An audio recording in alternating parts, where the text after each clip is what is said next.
Hola amigos, ¿qué tal? Bienvenidos a La Manzana Mordida y a un vídeo en el que sí, efectivamente, voy a hablar sobre qué cosas no me han gustado de los iPhone 16, porque efectivamente pueden ser buenos teléfonos, pero hay algunas cosas que a día de hoy siguen siendo incomprensibles. De forma paralela a este vídeo he hecho otro en el que sí cuento las cosas que efectivamente, oye, me han gustado de estos nuevos modelos que presentó Apple el otro día, así que os lo dejaré en la descripción para que lo veáis después de ver este y también luego al final en una pantalla recomendada. Bueno, vamos a comenzar con qué cosas no me han gustado y, por ejemplo, empiezo con algunas cosas que no me han gustado de los modelos normales. Luego me voy a ir a los modelos Pro. Por ejemplo, el USB-C. Sí, estos nuevos modelos cuentan con el USB-C, hasta ahí bien, pero sigo sin comprender por qué Apple, haciéndolo más difícil que era cambiar del Lightning al USB-C, sigue utilizando un protocolo viejo, es decir, está utilizando un protocolo USB 2 y no USB 3 como en los modelos Pro. Esto puede parecer una tontería, pero no lo es, porque limita la velocidad de carga, limita la velocidad de transferencia y al final, por tanto, las capacidades de estos nuevos iPhones, sobre todo para usos profesionales, sobre todo si dice alguien que lo compra, oye, voy a utilizar el iPhone para grabar vídeo. Bueno, cuando le toque transferir ese archivo de vídeo a su Mac, se las va a ver canutas, porque la velocidad de transferencia, por supuesto, deja mucho que desear con respecto a la velocidad de transferencia que pueden tener sus hermanos mayores, los modelos Pro. Otra decisión incomprensible a día de hoy, en 2024, sigue siendo la frecuencia de actualización de su pantalla. Seguimos contando con una pantalla de 60 Hz en los modelos estándar, lo cual ya no tiene mucho sentido, como digo, teniendo en cuenta que modelos mucho más baratos que estos iPhone tienen frecuencias de refresco que pueden rondar entre los 90 y los 120 Hz. Por tanto, intencionadamente, Apple sigue limitando las capacidades que ofrece a sus usuarios con estos modelos estándar. Por fortuna, parece, según los rumores, siento anticiparme ya a los rumores del iPhone 17, pero parece que estos van a ser los últimos modelos con pantalla de 60 Hz. Esperemos que así sea.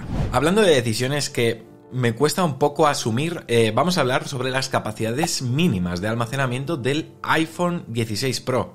Durante las semanas previas al evento había rumores de que estas iban a subir y que la capacidad mínima de ambos modelos Pro sería 256 GB y no 128 GB en el modelo Pro, que al final es lo que ha vuelto a suceder. El año pasado Apple hizo este movimiento, los 256 GB de almacenamiento básico fueron exclusivos del Pro Max y este año vuelve a pasar. Si te compras un iPhone 16 Pro, que sepas que la capacidad mínima serán eso, 128 GB, lo cual es una limitante si tenéis pensado utilizar el iPhone para grabar vídeo en formato ProRes, y además que es un sinsentido, ¿no? Sobre todo si Apple está promocionando un dispositivo como herramienta de grabación profesional. O sea, 128 GB a la que grabes vídeo 4K o en formatos, como digo, profesionales, bueno, se quedan, ya te digo, en nada. O sea, no vas a poder grabar prácticamente nada y vas a depender sí o sí, por supuesto, de herramientas externas.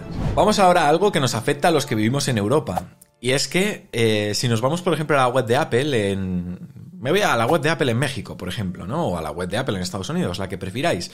En fin, todo lo que no sea Europa o China, Apple destaca que estos iPhone 16 están hechos para Apple Intelligence, ¿no?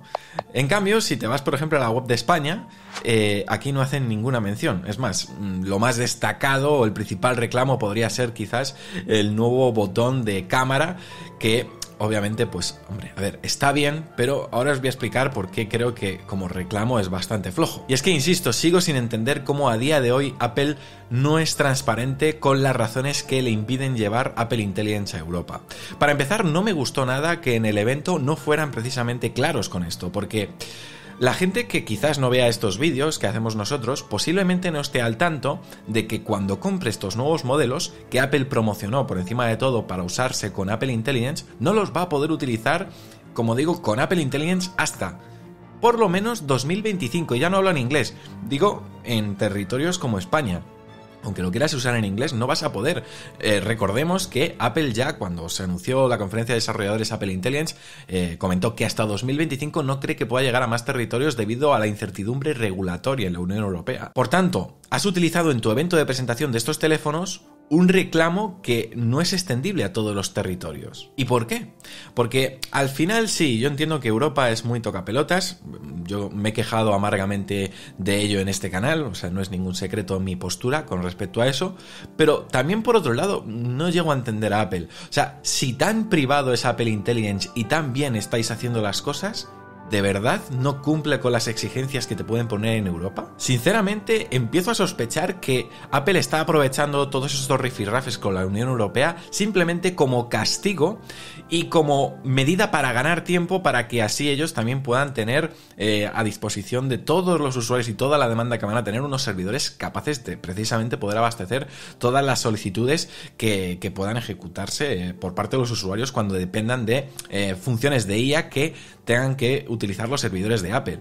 Si hacen una expansión más lenta, posiblemente puedan dar un mejor servicio de inicio y luego cuando tengan la capacidad para poder abastecer a más usuarios, vayan abriendo un poquito la veda a los que vivimos en Europa.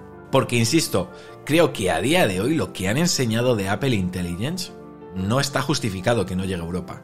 De verdad, porque hoy en día todas las empresas importantes, OpenAI, Gemini, Claude, etcétera, hacen y mucho más lo que hace Apple Intelligence y ya están operando aquí.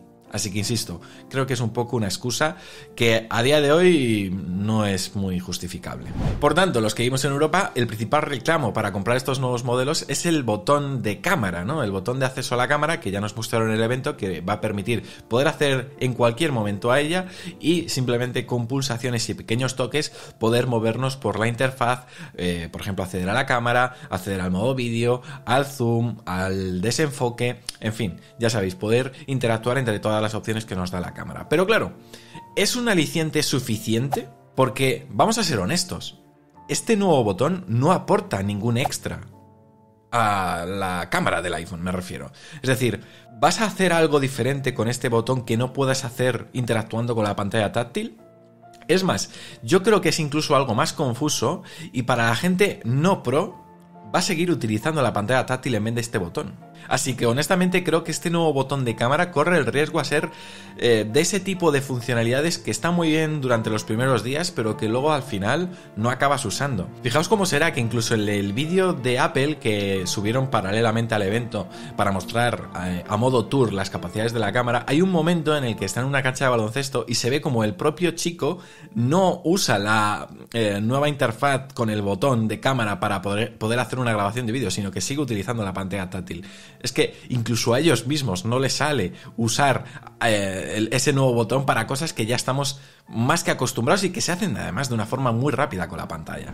A nivel de vídeo, tengo que decir que, hombre, agradezco las nuevas capacidades de poder grabar vídeo en 4K 120 fotogramas por segundo, sobre todo para los que, bueno, queremos hacer vídeos en cámara lenta, etcétera. Pero sí que eché en falta un par de cosas. Por ejemplo, la posibilidad de grabar en el modo acción en 4K. Seguimos limitados a 2,8K, lo cual, pues, hombre, si quieres usar esa grabación para un proyecto en 4K, ya vas a perder resolución contra las tomas que puedas grabar en el modo nativo.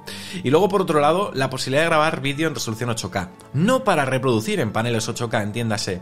Si quieres vender este iPhone como una herramienta para profesionales, los profesionales saben de sobra que grabar en 8K no es solo para reproducir en 8K en paneles compatibles, que ahora mismo no hay muchos, sino para una edición posterior que te permita hacer un zoom sin perder resolución. Ahora mismo, si tú quieres hacer, por ejemplo, un zoom, ¿no? En un archivo 4K, cuando vayas haciendo zoom, un zoom digital, vas a ir perdiendo resolución, por tanto el resultado final no va a ser 4K. Pero con un archivo 8K, tú puedes hacer un rescalado de la imagen o del archivo que hayas grabado y sigues manteniendo una resolución incluso por encima del 4K. Es decir, que tienes un margen de maniobra mucho mayor. Por tanto, yo no pedía un 8K para poder reproducir ese archivo en 8K, sino luego sobre todo para tener un margen de maniobra superior a la hora de editar ese archivo resultante. Más que nada porque, además, no olvidemos, Apple ya llega tarde. Quiero decir, la competencia ya ofrece posibilidades de grabar vídeo en resolución 8K. Es decir, no es algo que sea para volverse locos tampoco. Y a ver, esto no es una crítica en sí, pero es verdad que una parte de mí se ha quedado un poquito frío con el hecho de que la cámara teleobjetivo siga siendo la misma que la del año pasado. Y a ver, conociendo a Apple, yo ya sabía que era muy difícil pedirle a Apple que mejore 2 años seguidos una misma cosa en su iPhone. Es decir, el año pasado vimos que la cámara teleobjetivo dispositivo mejoró, pudieron tener un zoom óptico por 5, que la verdad que es espectacular. Pero claro, hace unos meses salió un teléfono que es el Vivo X100 Ultra, y yo he visto ejemplos, que os estaré poniendo alguno, con esta lente teleobjetivo, y es una auténtica locura. Os aconsejo un vídeo que subió el canal 2 megapíxeles, precisamente hablando sobre la cámara del Vivo X100 Ultra. Y yo cuando estuve viendo esa review aluciné, la verdad. Dije, ostras, yo quiero esto para el iPhone. Así que nada, tendremos que esperar como mínimo un año más. Y en fin, seguramente me pueda dejar cosas, pero al menos estas son las que quería remarcar en este vídeo. Por supuesto, esto lo continuáis vosotros. Me gustaría que en los comentarios me dijeseis qué cosas habéis echado en falta en estos iPhone, qué no os ha gustado de esta presentación, y bueno, entre todos podemos crear un sano debate. Por supuesto, siempre con respeto y demás, ya sabéis. Así que, amigos, os dejo, como digo, en la descripción y ahora mismo por aquí en una pantalla recomendada el vídeo con las cosas que sí me han gustado de estos iPhone 16, porque por supuesto no todo es malo. Así que nada, espero que os guste y nos vemos con más contenido pronto aquí en La Manzana, porque ya sabéis, somos La Manzana Mordida y prometemos hacerlo. ¡Chao!